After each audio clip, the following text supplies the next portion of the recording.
Buenas tardes o buenos días, dependiendo de dónde se encuentra cada uno de ustedes que a través de sus medios personales participa en esta conferencia. Gracias a la estimable iniciativa de la Embajada del Japón en España, podemos conectarnos de esta manera para hablar de Japón y de su cultura. Soy Yayoi Kawamura, profesora de Historia del Arte de la Universidad de Oviedo en España. Hoy tengo el gran placer de introducirles a ustedes en el mundo de una de las artes más representativas de Japón, el arte de Laka Urushi. Vamos a hablar de esta maravillosa creación artística, Laka Urushi de Japón, comenzando dónde descubrimos este arte en la cultura y sociedad japonesa, preguntándonos qué es el Urushi, también algo de su historia, y nos extenderemos en el aspecto que atañe a España, es decir, la presencia de Laka Urushi en España y la fascinación que produjo este arte desde hace 4 siglos hasta la actualidad.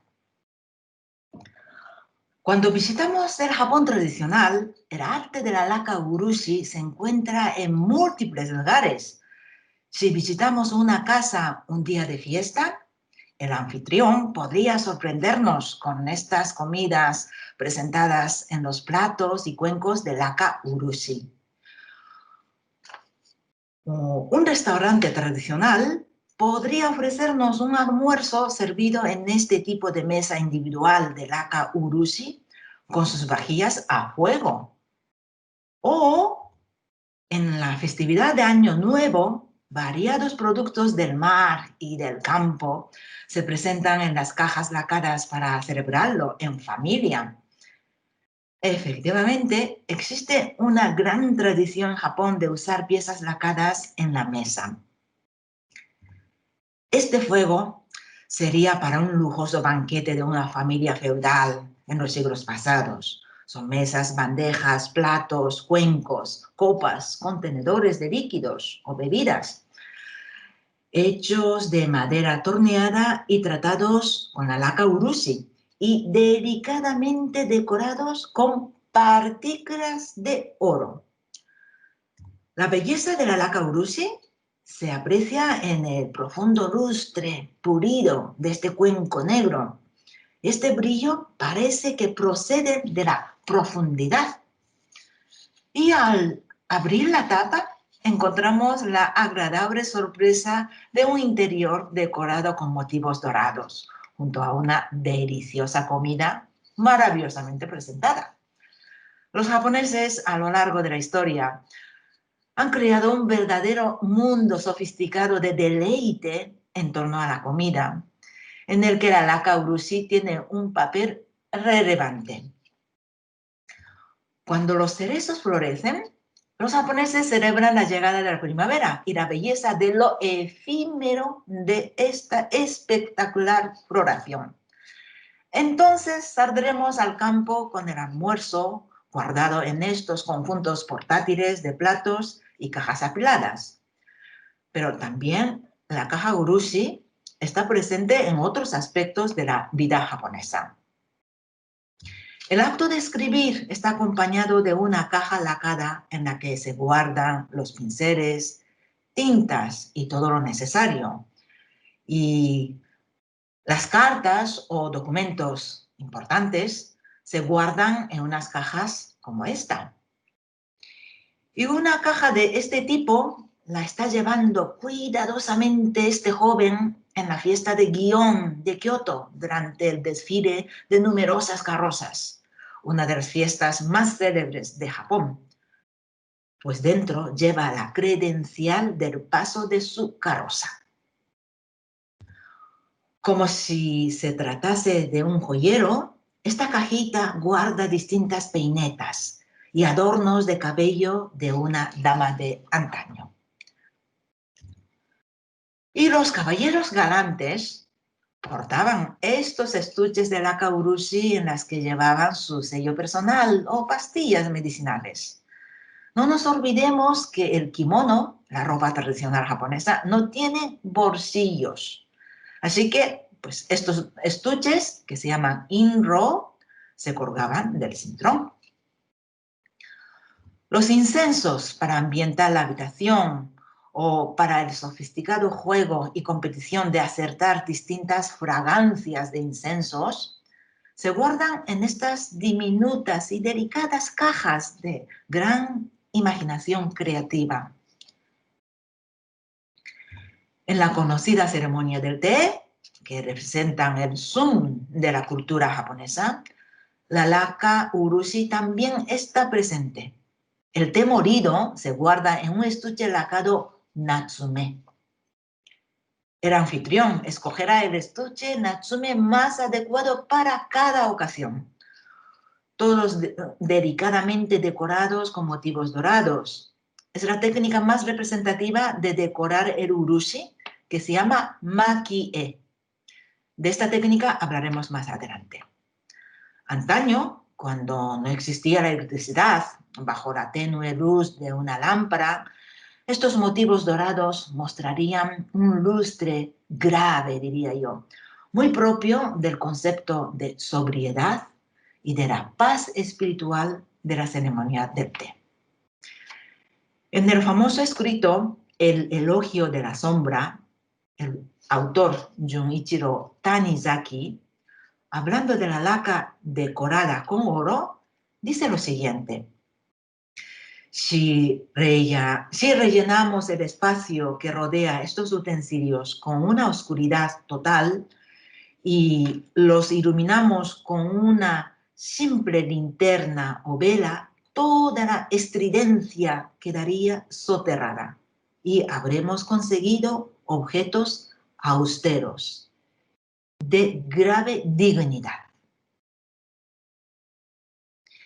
Y si se trata de una hija perteneciente a una gran familia, como en este caso de la familia Tokugawa, gobernante de Japón en los siglos XVII al XIX, el ajuar de novia consiste en estos maravillosos objetos de la urushi: mesas, estanterías, cajas, juegos de tocador o maquillaje, incensarios y sus cajas, todos elaborados por uno de los mejores maestros de urushi y makie habidos en la historia de Japón. Verdadera joya que se conserva en el Museo Tokugawa de Nagoya. Por otro lado, el majestuoso altar del templo de Hiraizumi del siglo XII está decorado con la laca urushi y nácar incrustado. Y también este arte está presente en la dorada fachada del mausoleo de Nikko de la familia Tokugawa.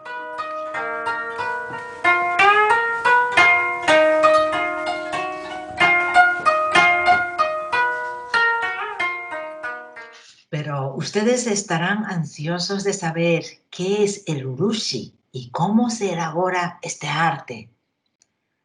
La materia prima de la laca urushi es la savia de este árbol, también llamado urushi en japonés, aunque tiene su nombre científico, Toxicodendron vernicifluum, que nos suena como un barniz tóxico. Pues algo de eso hay, como veremos. Es un árbol de hojas caducas que crece en amplias zonas de Japón y también en la península coreana y en algunas regiones de China. Durante los meses de verano se dan estas incisiones en el tronco para recoger el líquido viscoso. Es un trabajo de mucha paciencia combinado con la larga experiencia. Y cada verano un árbol podría producir unos 200 centímetros cúbicos, es decir, un vaso solamente. Tras recoger esta resina, como vemos aquí, obtenemos el urushi crudo. El proceso de refinamiento consiste tradicionalmente en remover la resina al sol para reducir el contenido acuoso. para convertirlo en un producto listo para usar que es más transparente. Es una sustancia que se adhiere fácilmente a la madera, ya que ha brotado de ella. Y una vez seca, es muy dura, resistente al ácido y al álcali, y poco hidrófilo. Además, los xilófagos nunca le atacarán. La única inconveniencia es que puede producir irritaciones cutáneas si uno no está acostumbrado a manejarla. El urushi se transporta evitando el contacto con el aire, como vemos aquí. Para obtener la laca urushi negra, se mezcla con polvos de óxido de hierro, que provoca una reacción química. Tras filtrarlo, ya tenemos la laca urushi negra. Y para el color rojo, se mezcla cada vez que se necesite con cinabrio o dióxido de hierro. Para usarlo, hay que filtrar la mezcla cuidadosamente. El negro y el rojo son colores básicos de la laca urushi. Los habitantes de Japón conocían la laca urushi desde hace miles de años. Las excavaciones arqueológicas han descubierto piezas como estas, que tienen 4.000 años de historia. Pero los restos más antiguos se remontan 9.000 años atrás. La base para el arte de la laca urushi es preferentemente madera, que abunda mucho en Japón. Vamos a observar cómo un cuenco de madera torneado se convierte en un cuenco lacado de profundo lustre.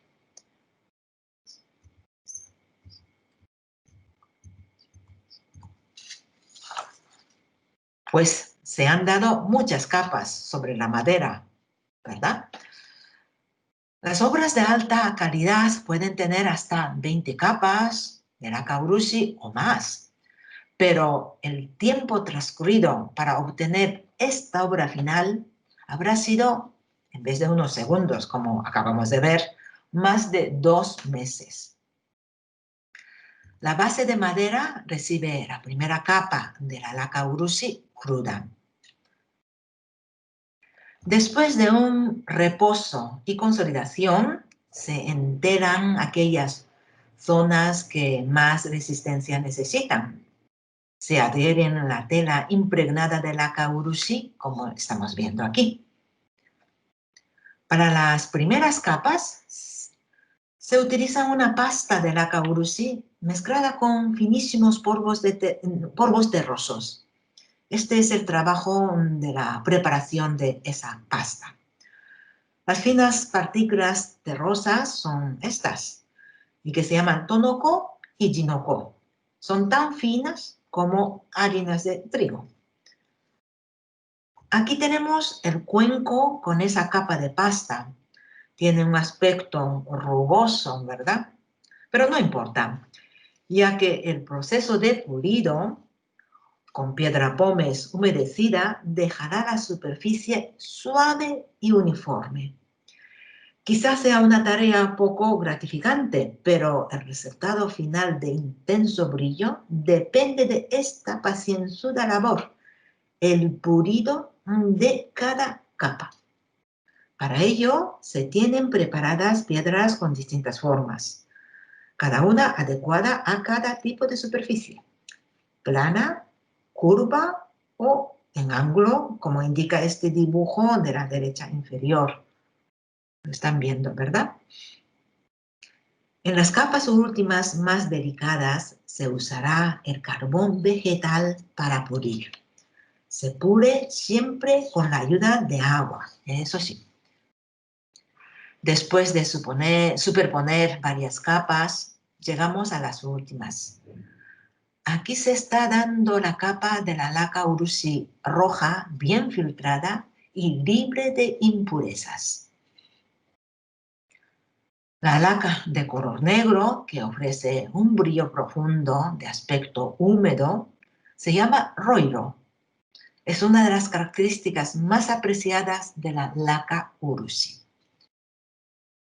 Los pinceles que se utilizan para dar estas capas son pinceles planos, hechos de resistente cabello liso de mujeres japonesas, al parecer exclusivamente. Uno de los pasos importantes que aún no hemos comentado es el proceso de consolidación de cada capa. La laca urushi no se seca dejándola al aire o aplicando cierto calor. Esta resina tiene la particularidad de endurecerse al unirse con el oxígeno. Por lo tanto, cada vez que se da una capa de urushi, hay que dejar reposar las piezas dentro de un armario o cámara de madera humedecida que se llama furo o muro, como vemos aquí. Y allí deben permanecer unos días, 2 o 3 días como mínimo, para asegurar la consolidación del urushi antes de pulir la capa, como comentamos antes. Por eso, el proceso se dilata en el tiempo. Y en este arte no debemos de tener prisa ni ser impacientes. El último proceso es el pulido final para dejar la superficie homogénea, suave al tacto y casi como un espejo. Para ello, se recurre al polvo del cuerno de ciervo calcinado, que se llama tsunoko. Y la palma de la mano es la mejor herramienta para dar el último toque de pulido. Así, después de un largo proceso, se logra obtener cuencos como este o este. Es la cristalización de una milenaria sabiduría y experiencias acumuladas en Japón.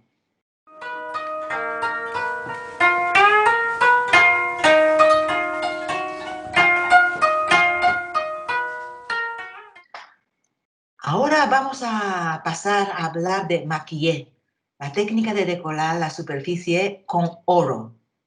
Un maravilloso invento japonés del cual los japoneses nos sentimos muy orgullosos. Los maestros de maquillé llevaron esta técnica a una cota insuperable. Observen este detalle de un estuche de té, natsume, de unos 5 o 6 centímetros. Las flores de cerezo, detalladamente elaboradas, se despliegan sobre el fondo negro de profundo brillo. Podemos ver los nervios de las hojas expresadas aprovechando el fondo negro. Los estambres de las flores sobre los pétalos están expresados en oro con levísimo relieve. ¿Cómo se consiguen estas delicadas expresiones artísticas? Como ven en este esquema, encima de la superficie pulida de laca urushi negra, se dibujan unos motivos con fino pincel en color rojo y, acto seguido, se espolvorean finos polvos de oro que cubren todo el dibujo. Se guarda en la cámara húmeda furo y después de consolidarse todo el oro, se da una capa transparente de urushi para protegerlo. Podemos aplicar polvos extremadamente finos, como en este caso, usando un pincel. Los polvos sobrantes se recogerán, quedando solamente este motivo floral dorado. O si queremos aplicar partículas de oro algo más grandes, pues usamos un tubito de bambú con tamiz en un extremo para facilitar el esparcido uniforme de las partículas. Los pinceles que utiliza el maestro de maquillé son extremadamente finos, como vemos aquí. ¿Imaginan de qué pelo está hecho? De la parte del pecho de un ratoncito. En la mesa del maestro están todos los instrumentos preparados. Hasta distintos tipos de polvos de oro en estos pequeños sobrecitos están listos. El maestro de maquille inicia el proceso trasladando los motivos diseñados a la superficie de la cara. Dibuja el motivo con la laca urushi sobre un papel semitransparente y da la vuelta al papel para que se adhiera ese dibujo en la superficie. Aquí estamos viendo un motivo de una planta. Con este fino pincel va rellenando los motivos en rojo, como vemos aquí. Y se espolvorea el oro, haciendo vibrar el tubito que contiene finas partículas. Se elimina el oro sobrante y ahora las hojas de la planta se convierten en doradas. En otras hojas se van a aplicar polvos de mayor tamaño. Por lo tanto, repetimos ese relleno cuidadoso con fino pincel y se hace caer partículas de oro encima. Pues aquí tenemos ya dos tipos de hojas doradas. A continuación se añaden los detalles de los nervios en las hojas y el resultado final es este. Pero todo este proceso avanza con el intervalo del tiempo de reposo en la cámara hecha de madera y humedecida y el fino pulido de pequeñas partes con carbón vegetal. Este abanico de hojas de arce, propio del otoño japonés, está elaborado con distintos tamaños de partículas de oro. Observemos los detalles con un amplificador de imagen. Es evidente que el maestro de maquille utilizó variados tipos de oro en tamaño y también en tonalidad. El dorado ligeramente azulado contiene polvos de plata. Aquí les muestro un detalle de una pequeña cajita que mide menos de 7 centímetros, en la que se aprecia un despliegue de distintos tipos de oro para crear un paisaje de mar con olas por un lado y unos árboles de pino acompañados de nubes por otra, la parte inferior. Ahora creo que todos entendemos por qué llaman al maquille el oro de Japón, ¿verdad que sí? La técnica más sofisticada es crear relieve con maquille. Estos relieves no están esculpidos en la madera de la base, sino elaborados cuidadosamente con la pasta de urushi y tratados detalladamente con la técnica de maquille. Un trabajo laboriosísimo. Otra técnica de decoración que quiero presentarles a ustedes, entre muchas más que existen, es la incrustación de nácar. El nácar añade una animación cromática iridiscente muy especial. La materia prima son finas plaquitas de madrepela, procedente de unas conchas como el abulón que les muestro aquí. Las plaquitas de nácar se adhieren sobre la madera y el resto de la superficie es tratada con varias capas de laca urushi para igualar el espesor. Estas técnicas de decorar la superficie de la laca urushi con oro, maquillé y con nácar raden estaban ya desarrolladas en el siglo XII en Japón.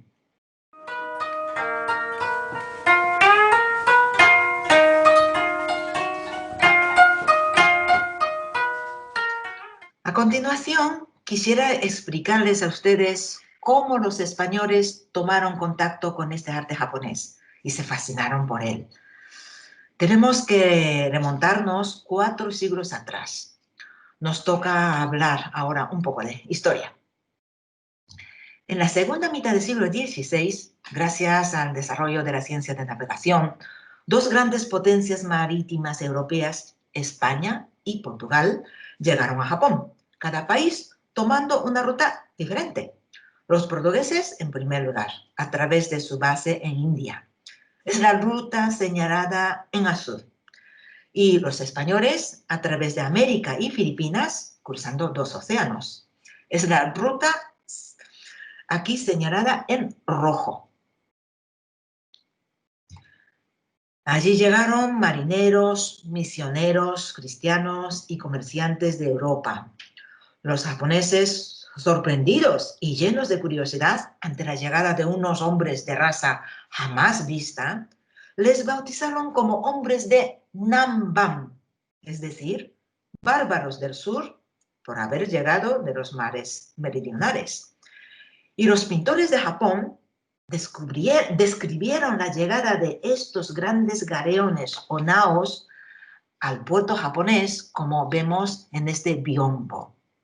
Este periodo de intenso intercambio cultural con Europa apenas duró un siglo, desde mediados del siglo XVI hasta 1639, ya que el Japón feudal prohibió el cristianismo y cerró sus fronteras a cal y canto, con contadas excepciones.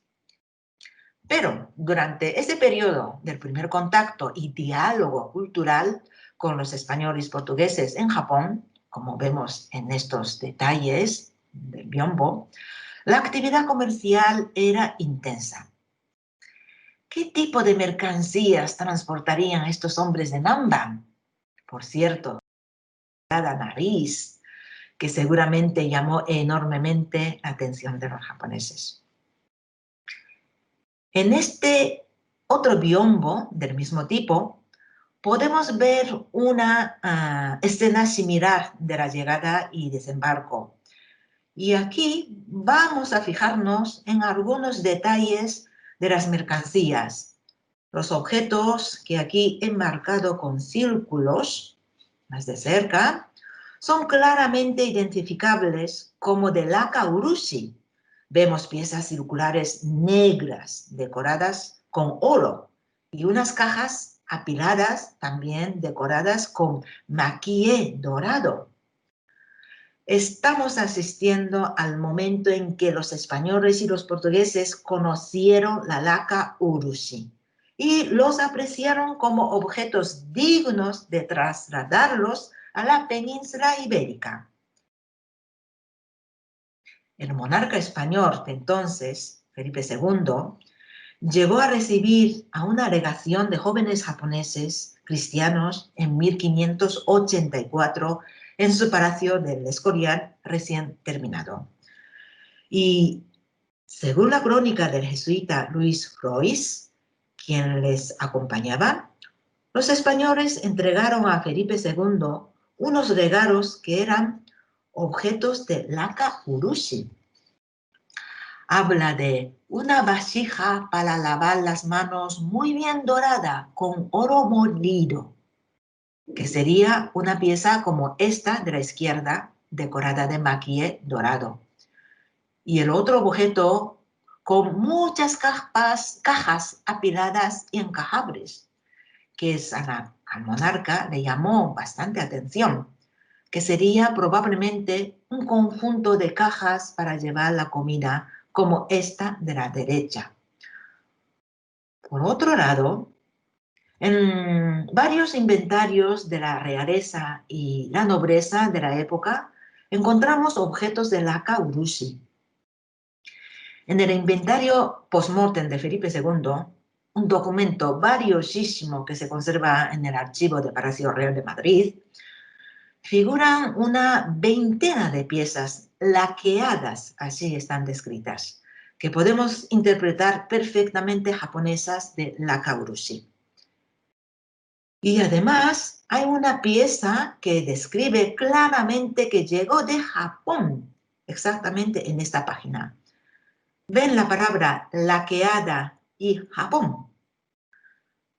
Por lo tanto, todo apunta que la laca urushi estaba muy valorada como objeto exótico de gran apreciación en la alta sociedad española de finales del siglo XVI y principios del XVII. Efectivamente, sabemos que los lacadores de Japón especialmente de la capital imperial, Kioto, cuando se inició este nuevo comercio con Portugal y España, se dieron cuenta del aprecio de los hombres de Namban hacia los objetos lacados, que les fascinaban por su profundo brillo y su decoración dorada. Por eso, emprendieron un nuevo negocio, es decir, una producción específica al gusto europeo y que hoy llamamos la laca de estilo Namban. Son objetos europeos, como escritorios tipo vargueños, arcas o arquetas de tapa curva, modelo inexistente en la cultura japonesa, u objetos cristianos como cruces atridesmisales o sagrarios. Como era para la exportación, hay concesiones para satisfacer el gusto de los españoles y portugueses. Son piezas profundamente decoradas, excesivas para los japoneses.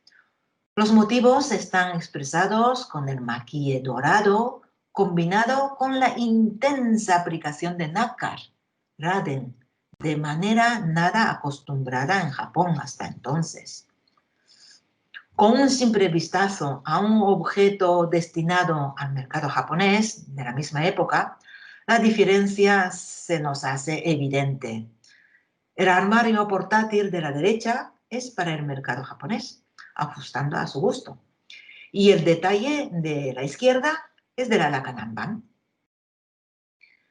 De estas obras de laca Namban resulta que se conserva un centenar en territorio español, aspecto que era muy desconocido hasta hace unos 20 años. Así que ahora vamos a ver esas obras que los españoles trajeron de Japón hace 4 siglos y aún se conservan. Por un lado, tenemos objetos cristianos, como estos atriles misales, uno con el anagrama de la Compañía de Jesús, IHS, y el otro con el emblema de los dominicos. Ambas órdenes religiosas tuvieron actividades misioneras en Japón en estas fechas.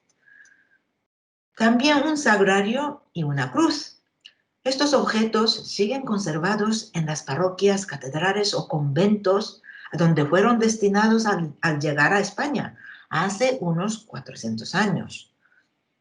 Un objeto destinado a la intimidad devocional es este maravilloso altar portátil, cuidadosamente elaborado, con profusa decoración de maquillé y nácar. Antes de abrir el altar, se intuye la joya que se guarda dentro. Este altar fue destinado a albergar en su interior esta igualmente maravillosa imagen de la coronación de la Virgen de la escuela italiana de finales del siglo XVI. ¿Quién tuvo el privilegio de rezar delante de este altar? Nunca lo sabremos. En los monasterios muy vinculados a la monarquía, encontramos más obras de laca urushi de estilo Namban. El más conocido se encuentra en la sala relicario del Monasterio de las Descalzas Reales de Madrid, fundado por Juana de Austria, hermana de Felipe II. Hoy en día, el monasterio constituye un oasis de paz y tranquilidad en medio de la bulliciosa ciudad de Madrid. Y esta estancia es realmente la Cámara de Maravillas. Las reliquias más apreciadas se guardan en sus depósitos que realzan sus contenidos. En medio de esta exposición un tanto abrumadora, en un lugar de prestigio, en el centro, está expuesta un gran arca de laca japonesa como relicario de los restos de San Valerio.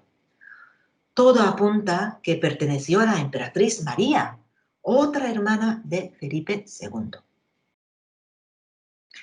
Es un arca primorosamente elaborada, recurriendo a las iconografías tradicionales, aplicándose una muy buena técnica de maquille y raden.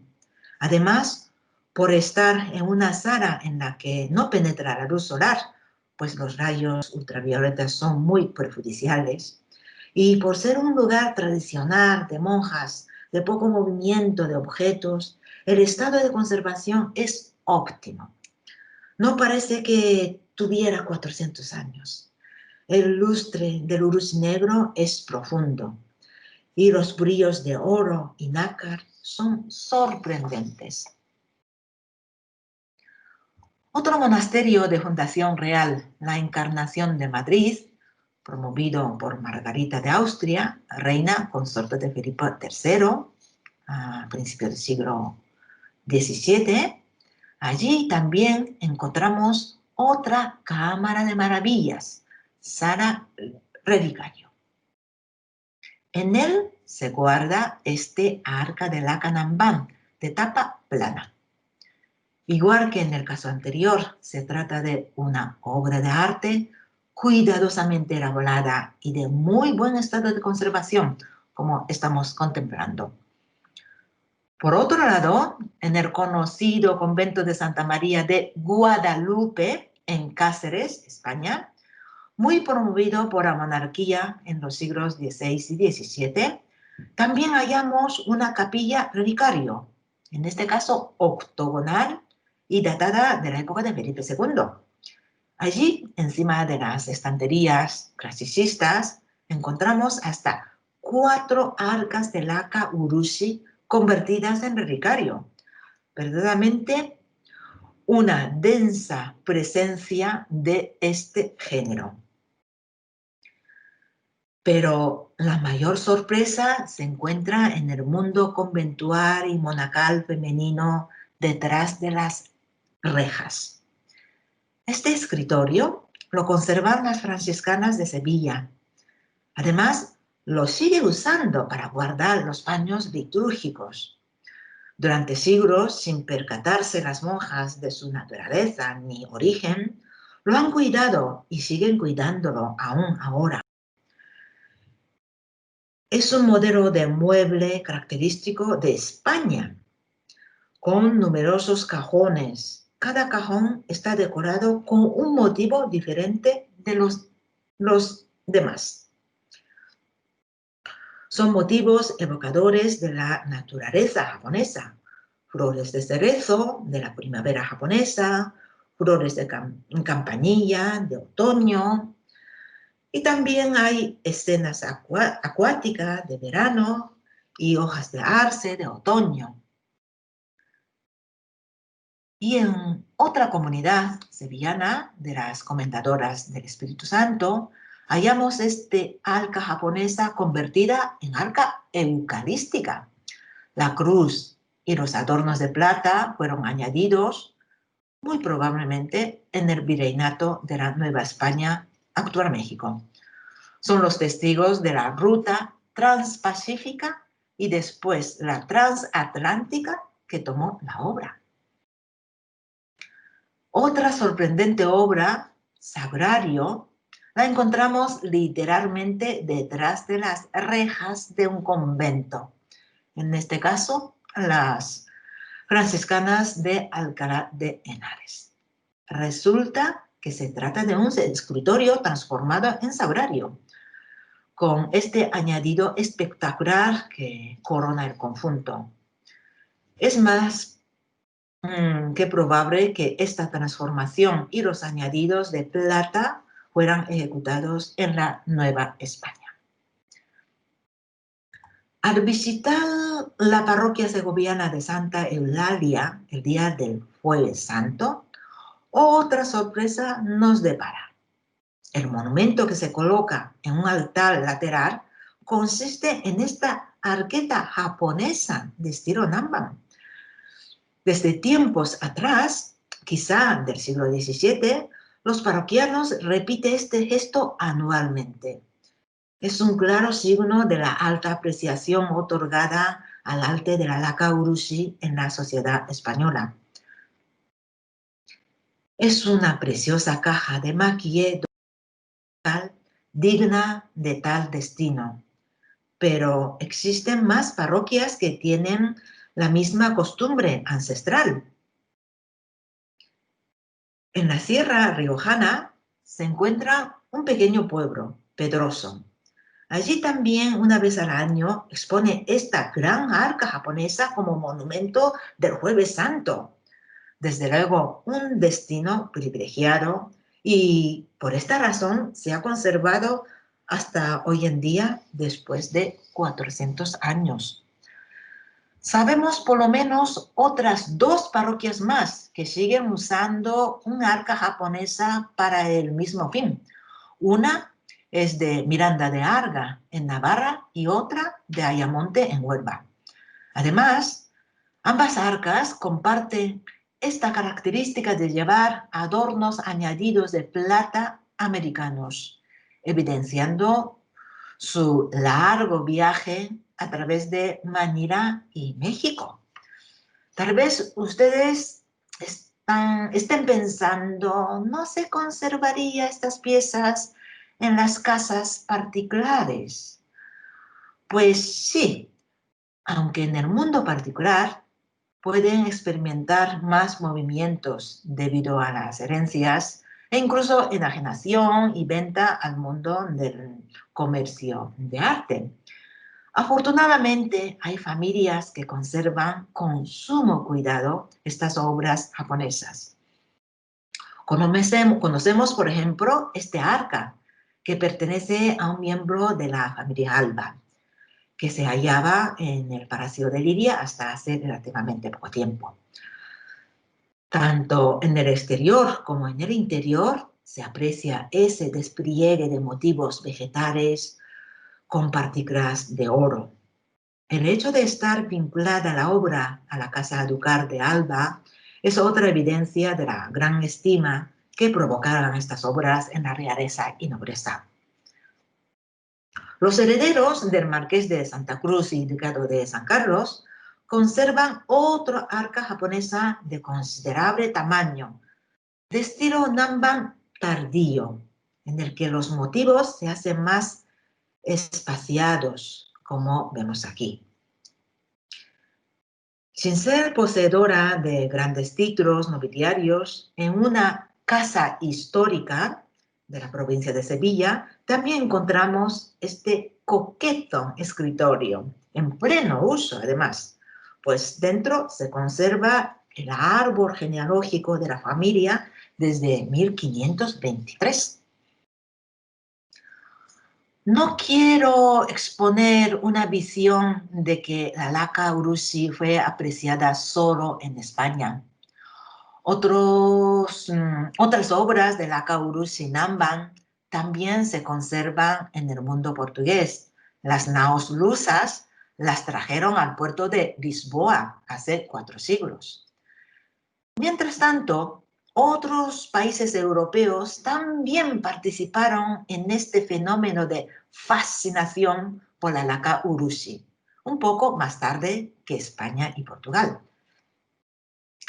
De la primera mitad del siglo XVII, más concretamente del segundo cuarto del siglo, data este célebre arcón que se conserva en el Museo Victorian de Albert de Londres.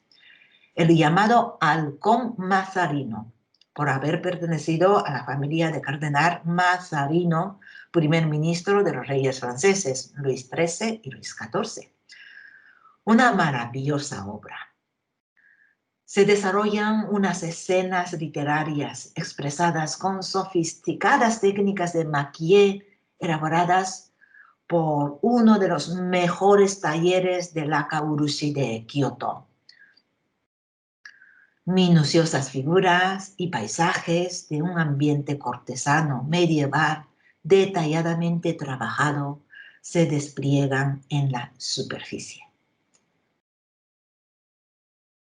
Y otro arco similar, cuya presencia fue identificada no hace mucho, en 2013, se encuentra en el Rijksmuseum de Ámsterdam, institución que lo consiguió en una reñida subasta con un altísimo precio de 7 millones de euros.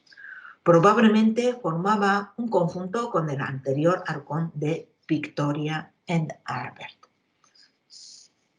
En diferentes palacios reales de Europa también se pone de moda exhibir muebles lacados de Japón a mediados del siglo XVII.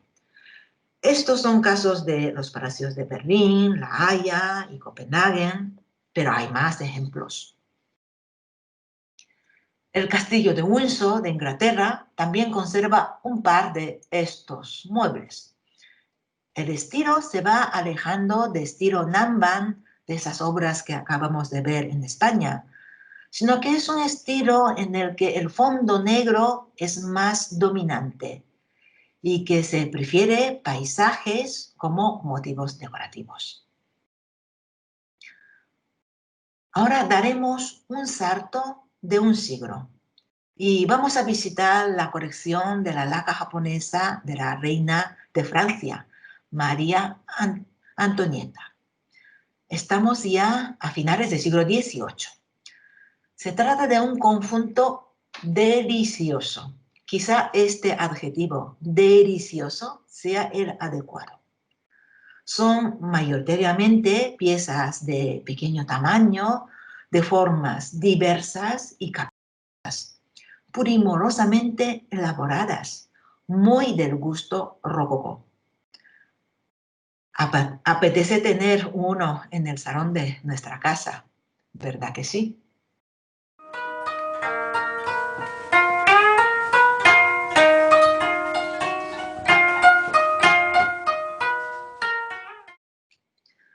Como he comentado antes, en 1639 Japón cerró sus fronteras y cesó el comercio exterior, fracasando aquel intercambio del periodo Nanban. Solo a los holandeses y chinos les estaba permitido mantener el comercio, pero muy restringido y de poco volumen. Pero Japón volvió a abrir sus puertos a los extranjeros en la segunda mitad del siglo XIX, coincidiendo con un cambio importante en el régimen político y social, que es conocido como Restauración Meiji de 1868. Los valores tradicionales fueron despreciados y la occidentalización se puso de moda, modernizando todo el país, como podemos ver aquí. El emperador Meiji, vestido de uniforme militar europeo, y los miembros de la alta sociedad imitando la vida de los europeos. Esta apertura, a su vez, trae a Occidente un gran interés, incluso en la moda de Japón, que llamamos japonismo, en la cual no voy a ahondar en esta ocasión, ya que el tema es muy amplio que requeriría otra conferencia. Pero quiero citar a algunos personajes españoles de aquel momento que tuvieron el privilegio de estar en Japón recién abierto y supieron apreciar su cultura y, por supuesto, el arte de la laca urushi. La apertura de Japón casi coincidió con la inauguración del Canal de Suez, que acortó sustancialmente el viaje en barco a Asia. A bordo del primer barco español que cruzó el canal, iba la primera delegación oficial de España en Japón, Tiburcio Rodríguez y Emilio de Ojeda. Del primero no se conserva su legado, lamentablemente, pero de Emilio de Ojeda, sí. Entre los objetos japoneses que Emilio de Ojeda obtuvo en Japón entre 1869 y 1877, se encuentra esta cajita de laca urushi, una pequeña caja para guardar inciensos, elaborada con sumo cuidado, con motivos evocadores del otoño japonés. Una obra datada del siglo XVIII, que podría estar incluso en la colección de la reina María Antonieta. Otros españoles que pudieron visitar Japón, en concreto en el año 1886, fueron los hermanos Miguel y Rafael Desmacieres. En el transcurso de su viaje de vuelta al mundo, un mes en Japón y allí quedaron verdaderamente enamorados de Japón, según dejaron escrito en su diario, lleno de datos interesantes. Estos dos hermanos, desde que llegaron a Japón, estaban buscando un mueble de laka urushi. Casi obsesionados de conseguir uno que fuera de su gusto, finalmente lo encontraron. Es este maravilloso mueble totalmente dorado con sutiles motivos de la naturaleza y figuras tradicionales japonesas. Pero el afán por la laka urushi de Japón continúa entre los españoles. A lo largo de los siglos XIX y XX ha habido unos cuantos coleccionistas que prestaron atención en este arte japonés. Entre ellos quiero destacar a dos figuras, José Palacio y Federico Torralba. La importancia de estas dos colecciones es el hecho de que se conservan en la actualidad en los museos públicos, convertidas en el patrimonio de todos. La primera en el Museo de Bellas Artes de Bilbao y la segunda en la Fundación Torralba Fortun del Gobierno de Aragón, por lo que las obras se encuentran en el Museo de Zaragoza. La colección de José Palacio abarca numerosas obras de diferentes procedencias, dentro de la cual el arte japonés tiene un peso específico y en él las obras de laka urushi, un total de 71, son de apreciable valor. Una pequeña muestra de ellas he traído aquí. La caja circular en la derecha superior es de una elaboración excelente. Sabemos que es una pieza disgregada del ajuar de novia de la familia Date de en torno a 1700.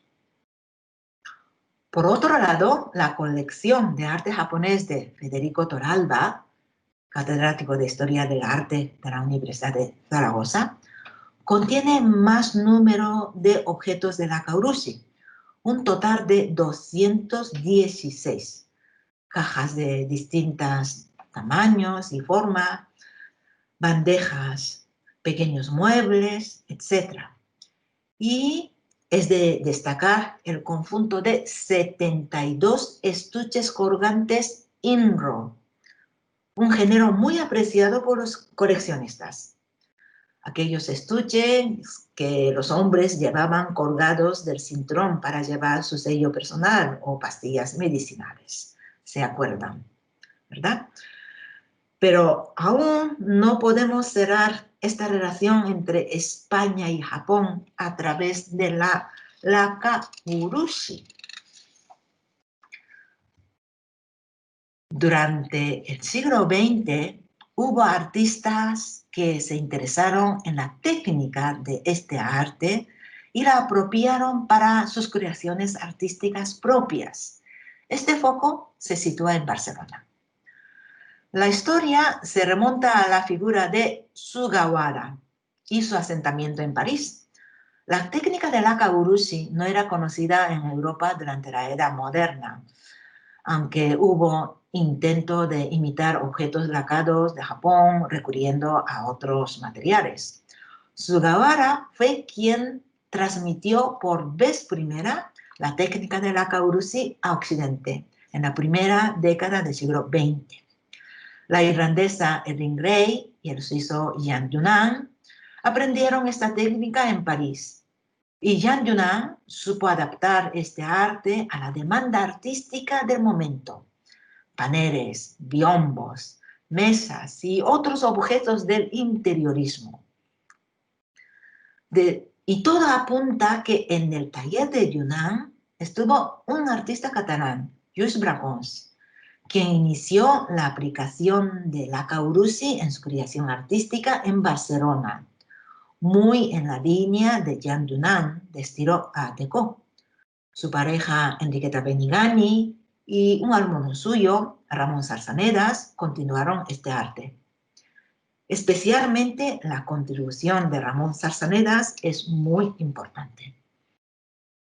Joseph Bracons nos ha legado, por ejemplo, este panel, Nacimiento de Venus, destinado a la joyería Palou de Barcelona, basado en el proyecto de Francisco Garí. Una obra elaborada en 1926, momento pleno del estilo Art Deco.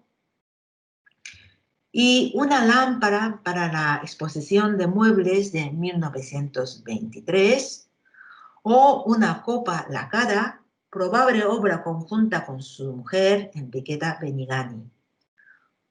Muy de estilo Art Deco de los felices años 20.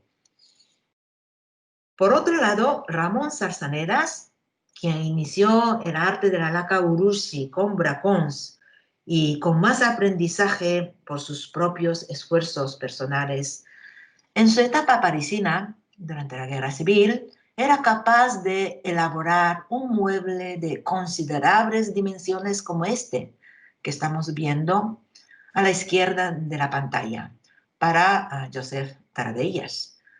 Y un biombo basado en el diseño de Gravil Sala.